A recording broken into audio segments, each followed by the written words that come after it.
Hey everybody, Joe at Red's Fly Shop here. Hey, like and subscribe. I never ask that. And also, I try to do the comments at least every few days. So if you got comments, questions, things that I did that you thought were helpful or things I did that you thought were stupid, feel free, just hit the comments. I've got thick skin. What we're gonna do today is we're at Red's. We're gonna break out for a couple hours.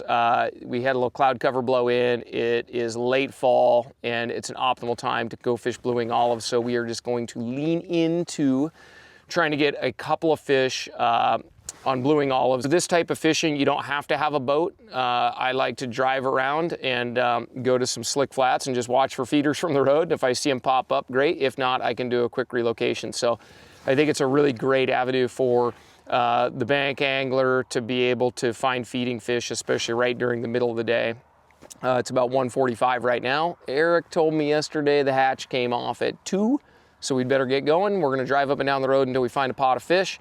Try to catch them on a little dry fly. Let's go. All right, so here we go. We're cruising. I gotta make sure I keep my eyes a little bit on the road, not just on fish. We're gonna cruise upstream, and for a blue wing olive or a Baetis hatch, those two words or names can be used interchangeably. We really wanna find a nice glassy slick. Those little mayflies are very vulnerable when they're in that glassy slick, especially in tailouts, which is very different than a lot of other hatches. Generally not gonna fish caddis and tailouts or stoneflies or hoppers or pretty much, most any other dry fly other than an emerging mayfly. So we're gonna find a big glassy flat where we can chase fish around, and we're gonna go check the first spot right up here. On a great big river like this, it's very difficult to walk from spot to spot to spot because some of the slicks or runs can be a couple hundred yards apart, and it's just not a very efficient use of time. So if you're exclusively dry fly fishing on a hatch, it's good to check up and down the road a little bit until you find where that hatch is actually popping. So hopeful the first spot is a good one. One big tip, in fact, Eric gave this on the podcast that we did yesterday. If you haven't checked out the podcast, it's pretty decent from what I hear. It's called the Men Fly Fishing Podcast. And he was talking about just the ability, or not the ability, but the strategy of just having rods rigged up at all times. And so I'm pre-rigged with my dry fly rod. You can do it the day before you get there, whether you have an SUV and you can just shove rods in here. I've got 1, 2, 3, 4, 5, 6 rods in there right now, rigged up, ready to go. This one happens to be my dry fly rod. So my Winston Pure 4-weight.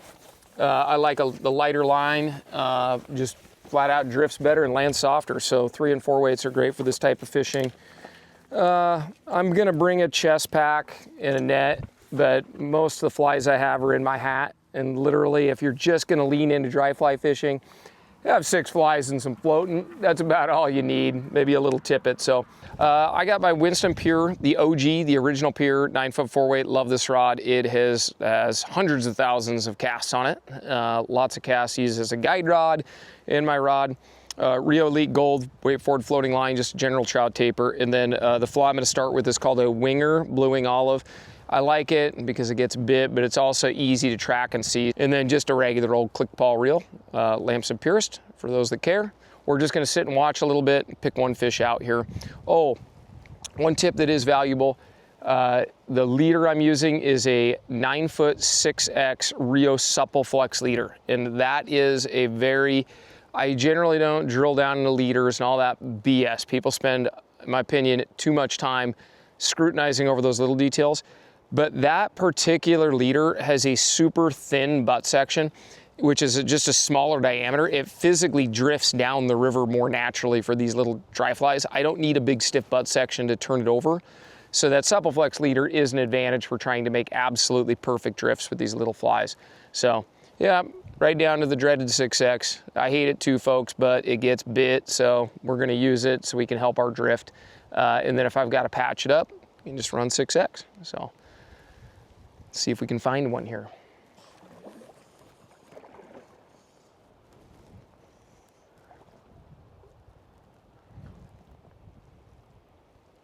I waited about 5, maybe 10 minutes. Probably wasn't even 5 minutes. Not really seeing any risers. Oh hell, now of course they start rising. I walk back and grab my trout spey rod. we're gonna kill a few minutes spey fishing and see what happens while we wait for this hatch to rise. Yeah, patience is a virtue I thought I had, but I forgot to bring it, I guess. So let's go throw some spey rods. A little further.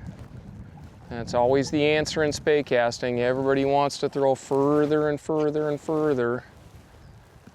Cast, mend, swing, wash, rinse, repeat. I'm gonna keep jigging until I see a fish that really gives me goosebumps. I wanna see a, oh, well there was one right off my dang rod tip. That one would have been a good candidate for a dry fly.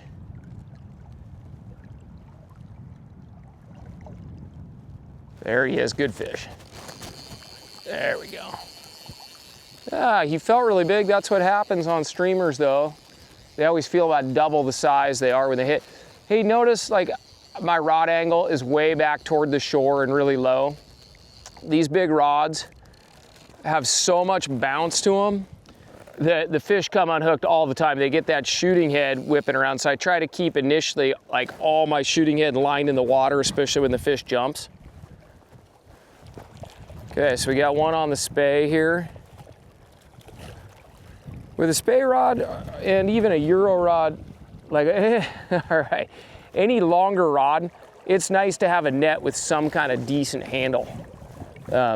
Nice, he's already unhooked. That's a good barbless hook for you. There he goes. Here, one look in the net. We don't need to touch him. We don't need to hang on to him any longer. Hey, let's throw the spey a couple more times, but I'm not joking. A fish fed like 2 feet off my rod tip. I'm gonna step into this just a few more casts. Just one more cast. Come on, Dad, just one more cast.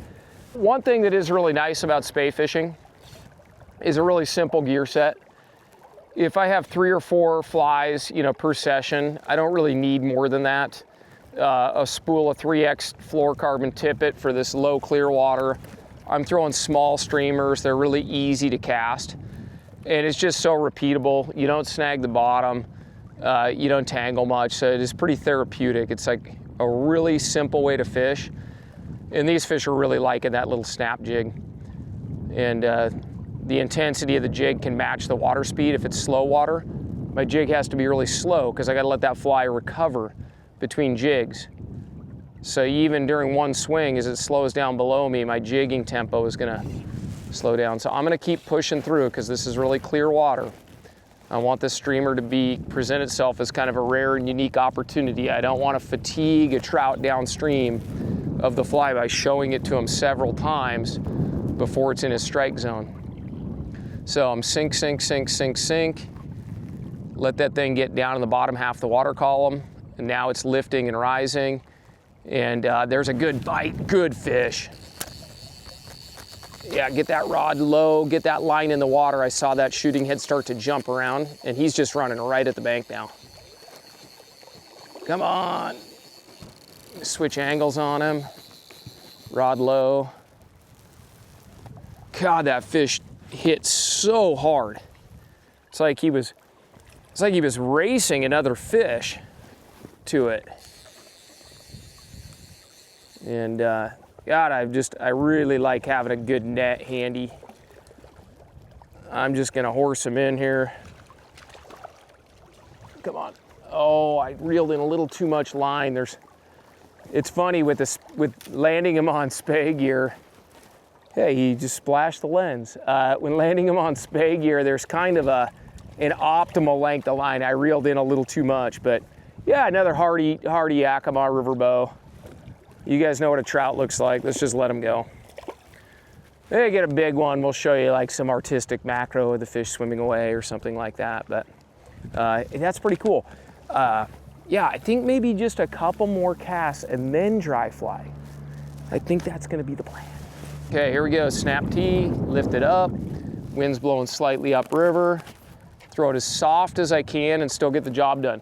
One thing about spey casting, it's really important that you learn to throw with the most minimal effort required to get the cast done so that you get a much cleaner turnover. If you overpower a little Skagit head, it bounces back and makes for a nasty slackline presentation. It just does not look good. It doesn't work good. It is not a good presentation if you overpower cast with one of these little Skagit shooting heads. Let it hang for a minute, pump it a few times, wring every drop. Squeeze this sponge dry, wring every drop out of this presentation. All right, back to plan A, they're rising. So we're gonna go grab, I left my dry fly rod up on shore. I don't have one of those sweet rod holders. I need to get one of those. But I'm gonna run and get my dry fly rod on shore, and we'll pick out a fish. There's a bunch of like 10 and 12 inchers rising in here, and we're gonna get that. And then let's talk about this fly real quick, just because I always like showing you guys what I'm using. And this came right off a rod that I was guiding with the other day. That's a Hibernator streamer, plastic bead. The Hibernator is one of my top choices, especially in the fall. For streamers, for me, in the fall is small. I just tend to do a lot better on small streamers in the fall. So go grab that dry fly rod. We're gonna pick one out and hopefully pick one off. All right, so here we are. We got the dry fly rod, and it seems like most of the fish feeding. There may be a half a dozen fish feeding in this general area, and I'm gonna come down and in. They're higher in the pool than I thought they were gonna be. I thought we'd see many more down in the slick water, like the winter water. And some of them are just little, looks like some of them are just little itty bitty guys. But we're gonna come down in here and we're gonna approach. That was a really good fish, but that I just saw, but it's further out, and I really don't want to get out that far yet. I kind of want to pick them off as I go. That was a decent fish. Hey, by the way, all fish are decent. Some just happen to be bigger than each other, or than the others. All trout are cool. Okay, so now I'm just gonna study. I've got a line of current. I'm gonna quietly move in. I don't wanna throw a long ways. I can cast plenty far, but I wanna be patient and pick out one particular fish to go for here. Okay, there was a subtle rise. That one didn't quite hit the surface. God, it's like I pushed, oh.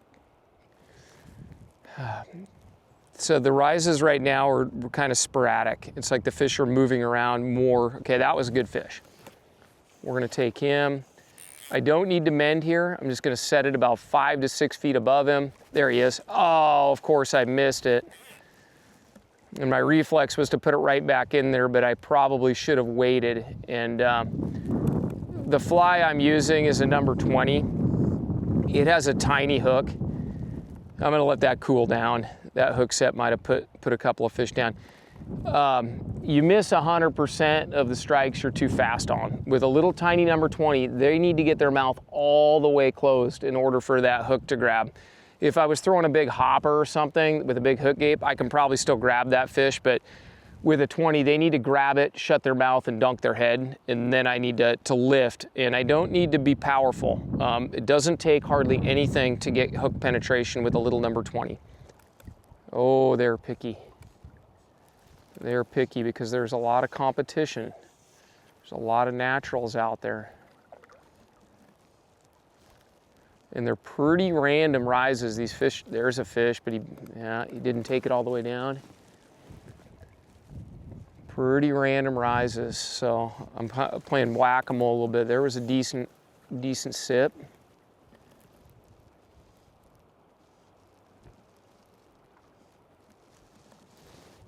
There he is, got him. Softest hook set that I could muster. That was fun. That's exactly what we came out here today for. Picking off a couple of rainbows. Yeah, that was the softest hook set that I could, I like had to do everything in my willpower to not just yank it. And, oh, it's a cutthroat. That's awesome. Here, let's, we don't see a lot of west slopes down here in the lower Yakima Canyon. When you go upstream, we see a lot of cutthroat. The west slope cuts are the indigenous fish here, and then the rainbows are all wild, but there was some stocking programs many, like decades and decades ago, but the west slopes aren't as prolific here in the canyon, maybe 5 to 10% of the catch. You go 30 miles upstream, it's totally different, a lot more cutthroat. But yeah, we're just gonna kind of keep moving in on this angle, and Right now the fish are very hungry and they're moving around quite a bit, so you just kind of have to play whack-a-mole and chase them. Okay, we got to reach out a little bit further here. That's on one. Oh gosh, you're gonna miss a lot with that little fly. You're gonna miss a lot.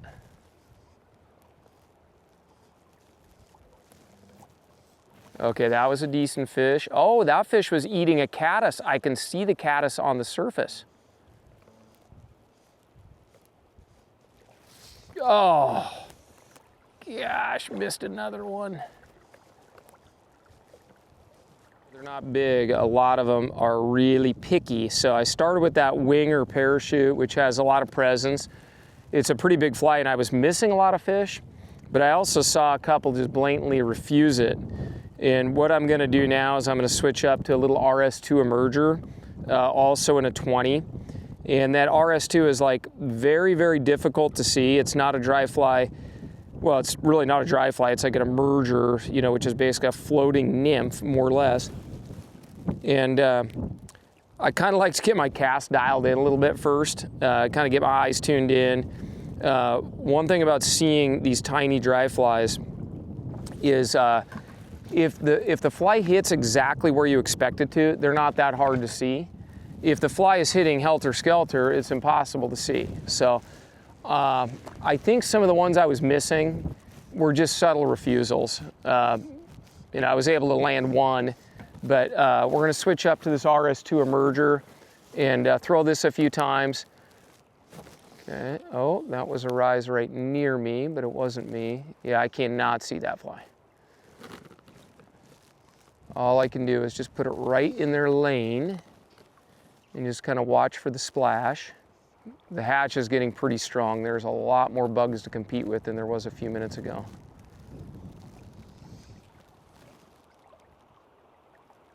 These fish are just kind of all over the place. They're just moving so much. It's making it very difficult. Okay, I got to punt the ball on that RS2. It did not, I was kind of searching for an immediate solution there. And the way these fish are moving around, they're in one seam 1 minute, and then they're in the next seam the next minute. I got to fish something I can see and track and chase fish really quickly. What I'm going to do now is I'm going to switch up to a number 20 comparadun, a very classic pattern. The comparadun has been around for eons. Really, really great fly. Always trust a comparadun as long as it's a good tie. And when I say a good tie, a comparadun with crappy deer hair is not going to float the way you think it's going to. You want that deer hair to stay up and buoyant. And I don't know who ties this comparadun, but it's one of the best ones I've seen in the little micro blue wing olive here. I've been kind of having fun with this little floatant, this little spray floatant. This, what's it called? High and dry. Liquid spray floatant. And what I like about it is it doesn't leak all over my tackle bag and all over my boat and pants and all that. So let's give it a little shot. That fish was a little below my, there's a decent fish. Oh, did I bust him off? Nope. That was way too much hook set. That was by far the biggest fish I've seen yet. Okay. We're into him now. Okay, there was one about 6 inches further over. You gotta be a damn accurate caster to play this game very efficiently.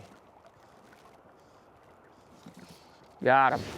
That was again like the tiniest hook set. Oh, he came off. The tiniest hook set, like literally almost no hook set. Just all, I should hold the rod with my left hand so that I can't set the hook too hard. I did that once when I was guiding. A guy, he was setting the hook too hard on number 20s all the time. This was so many years ago. And was guiding along and I was joking with him. I go, hey, just make the cast, do everything, and then just hold the rod with your left hand. Holds the rod with his left hand, hooks the next 3 fish. Worked like a charm. I don't think I'm gonna do that though. At a pure principle, I need to just be disciplined and set the hook softer. There, I didn't even set. I literally just let it drift out. I just let it drift out, didn't even set the hook. Yeah, it feels good to finally get one. Man, that is some, It is very humbling fishing. You know, we're out for what, an hour and a half today. We got a couple fish, but a pretty small fish, but I'm like still kind of stoked on it. I'm still, yeah, dude, it's just trouting, man. It's just ultralight trouting. This water that I'm finding the fish in is not at all like what I described we were gonna be doing today. This is fast. This is like waist deep, fast water. Normally with this beta hatch, you're in like glassy slicks, like and the fish are stationary. These fish are all over the place right now. And in fact, I think I'm gonna change back to that bigger winger fly, kind of back to plan A. It's funny how that ends up working.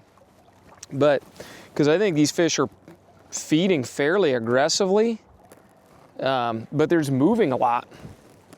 And they can be hard to hook if you set the hook set, or you make the hook set like a caveman. All right, a few casts with that high vis. I think it was like 3 casts. We're just kind of getting used to seeing the fly and how it floats and adjusts. And got this little scrapper. It's trouting. Some are gonna be small. That nice little rainbow, that makes me happy. I set the hook properly, which is damn near not at all. These fish are dragging me out into the deep. Pretty soon I'm gonna need a snorkel if I go after some of those on the far bank. Gosh, there was a couple of nicer ones on that far side. And what I think the bigger ones are on the far side because they're just demonstrating classic big fish behavior. But if you look up at the cliff wall here, that cliff wall was making everything really shady until this cloud cover blew in, and I think those bigger fish just have a greater propensity to live in the shadows.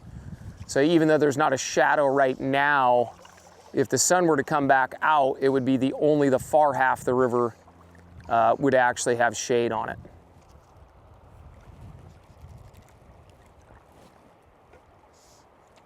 There he is, just again, like basically no hook set. God, it's taken me a while to get tuned in. Oh, that one might go 12 inches. There we go. Oh, perfect rainbow release. 14 inch. That's what I say. 14 inch. That was a little heavier fish. That felt nice. Oh, good. I was switching hands with the rod, and I would have just gorilla hook set that thing. Or I was switching my line in my hands, and it delayed my hook set just enough that I get them. Oh, I hope I can keep this guy on. They just come off so easy. I'm gonna reel in my line here. And tiny hook, tiny tippet. Oh, of course he came off. I just felt the hook tear free. I jinxed myself. Tiny hook, tiny tippet. They're hard to land. That was a very, very nice fish.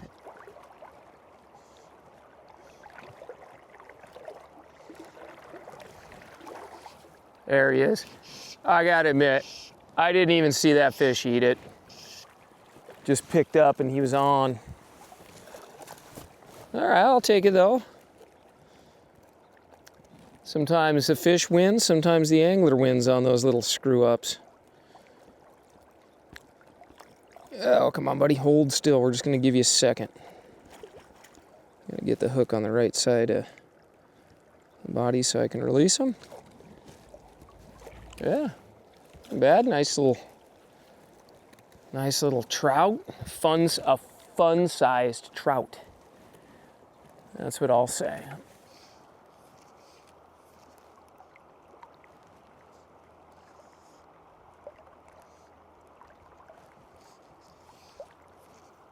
These are like little chips and putts right here. This is close.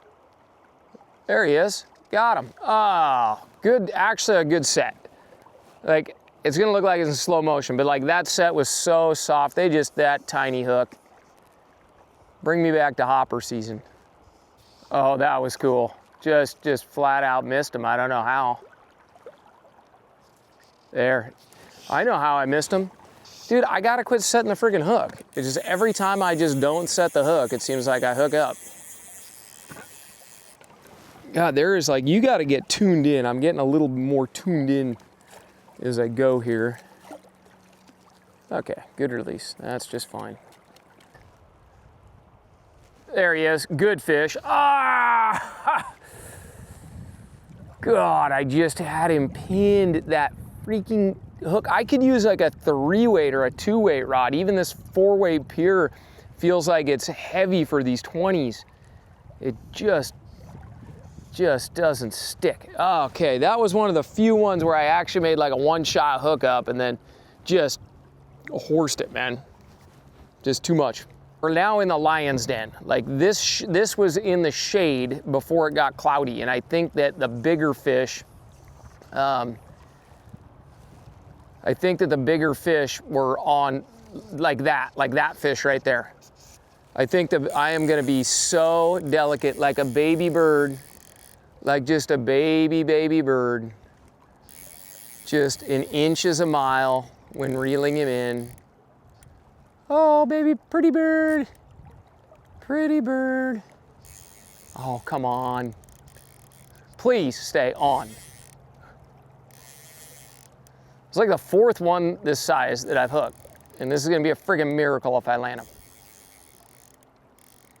I don't have a lot of tips other than just don't forget to breathe, you know, when you're on these tiny hooks and light line. Just, the water's nice and cold. Normally I'm extremely conscientious about landing them fast, but I might have to play this guy out a little bit. Okay, so he's actually cooperating. So he's upstream of me. Now, once I get the fish upstream of me, I can lean him. Oh, don't do that, don't do that, don't do that. Come on back. Oh, he went back to his home, dude. He's all the way on the other side of the river again. When they get upstream from you, sometimes you can kind of do a sneak attack on them with the net, because they're happy to drift or swim downstream and then just reach out and ambush them. And he's actually kind of wants to go upstream, and I'm coaxing him that way. But I'm gonna get right to the edge of my leader so I actually have some power. Oh, don't do that, don't do that. Oh, that's a shorter. And here we go again. Breathe.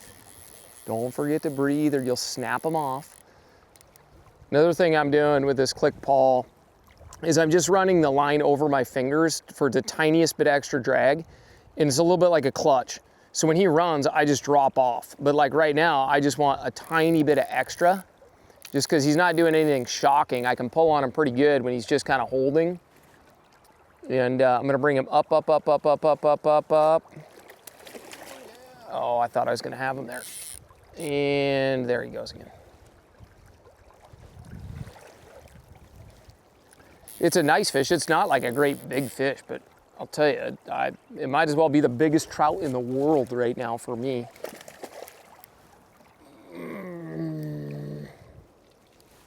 And there he goes. I knew we were on borrowed time. It's almost like just counting coup on these fish, man. You just get them to bite, you get them hooked up, you get them to fight, do a few big runs. Like, oh, and then there's a nice one feeding right below me. It's just, I'm in La La Land today, but we actually got to head back to shop before too long. Plus, I don't want to stick all these trout before the next guy watching this video comes out tomorrow. Okay, maybe just a couple more. Maybe just 1 or 2 more. And 3, 2, 1. There he is. Got him. Oh my gosh. I'm the greatest angler alive now. 20 minutes ago, I felt like a chump.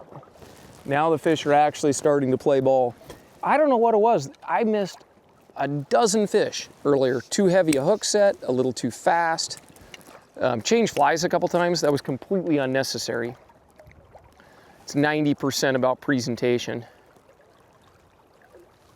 Now, I've got a big mess. I should have put this fish on the reel, and I'm gonna do that because I got a big loop of line down there, and inevitably the fish will swim through that loop of line. And I'm just gonna fight this fish hard, and if he comes off, big deal. Oh, of course, the one I fight hard doesn't come off. 12-inch model. Nice trout, we'll take it. There we go. Okay, I know I said 1 more, but that one was pretty fast. So I think maybe like one more that I gotta like work for. Okay, we're gonna try to pick one off from long distance. Oh, but those 2 are right here close. Those 2 are right here close, so maybe I should try to get one of those ones. Okay, there he is, got him. Basically no hook set again, just that subtle rod lift. And okay, well I got 2 and 2 casts, and now I feel like I probably can't leave. Where'd my net go? Get back here, net. I probably can't leave like 2 and 2 casts. I'm just gonna fight him hard. If he comes off, he comes off. I mean, they're just, yeah, that's fine. That still counts. I'm counting it. You YouTube critics might not count it, but I'm counting that thing. There's a pretty good drift. There he is, got him. Now this is what I'm talking about right here. I can't believe I walked up and got my freaking spey rod. What a loser. All I had to do was wait like 20 minutes. Oh, that one's a little chunkier. He's pulling pretty good. Try to land him quick. Yeah, there we go. Very nice. Is he already unhooked? No, just barely inside his mouth. Yep, and now he's unhooked. Beautiful. Oh, here, this, we'll get a nice release shot. This is art. This is art happening. We're gonna have to handle the fish. He does not want to be handled. We're gonna give him one more try, and we're gonna make cinematography. We're gonna make cinema with this fish. We're gonna make this 12-incher look like he's 17 inches by holding it up really close to the camera. Okay, camera down to the water. This is how you do this. Oh, look at that. Oh, what a pig. What a pig. There's exceptions to like being late for dinner or late back to work. And there's good excuses, and then there's really bullshit excuses. This is a really good excuse. There's like 6 more fish feeding right here. Okay. Oh, this is gonna be that's all the line I got out. Oh, that was a great take. I watched that fish just yawn back. Just like, whoa. Man, that's what we live for. Look at these fish just hammering.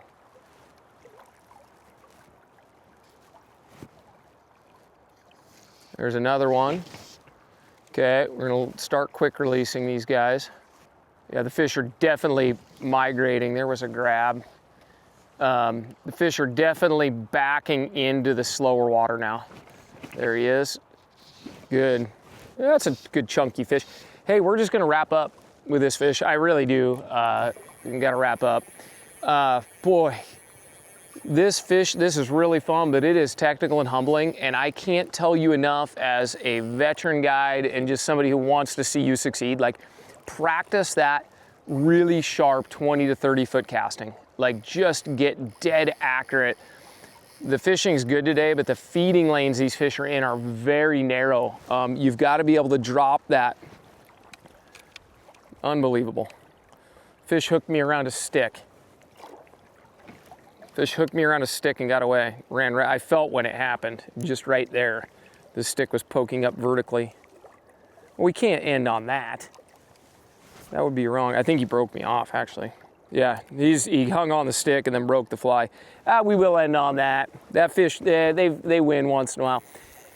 Anyway, yeah, practice your casting. Be super sharp. There's a saying like, in golf, you drive for show, you putt for dough. The same is true in this type of fly casting. Everything is very close. We want to be like super short, sharp, accurate, really hit those fish right in their exact feeding lane. And that tip I gave about if you're accurate, the little fly is easy to see, okay? So if it hits where you're looking, you're much, much, much more likely to see it. I changed flies several times. I really didn't need to change flies at all. I just needed to keep working the water, work on my presentation, and then let the fish kind of warm up to it a little bit, because at the beginning of the hatch, the fish were just moving like this all over the place, and then really try to eat them quick, as I think. I don't think I was missing them, but I don't think, I think they were hard to hook because they were just being competitive and grabbing. Now they're actually like sipping, much higher hookup ratio. So anyway, work on your accuracy. thanks a ton for watching. Like, subscribe, comment. I get back comments a couple days a week, and encouragements or criticisms are totally welcome on this channel. We just want you to have good fishing, and we want to be a facilitator to do that. The only thing we ask is consider shopping at Red's. Got a lot of stuff. There's like little links you can click right below the video. So go buy some stuff, man. Okay, thanks for watching.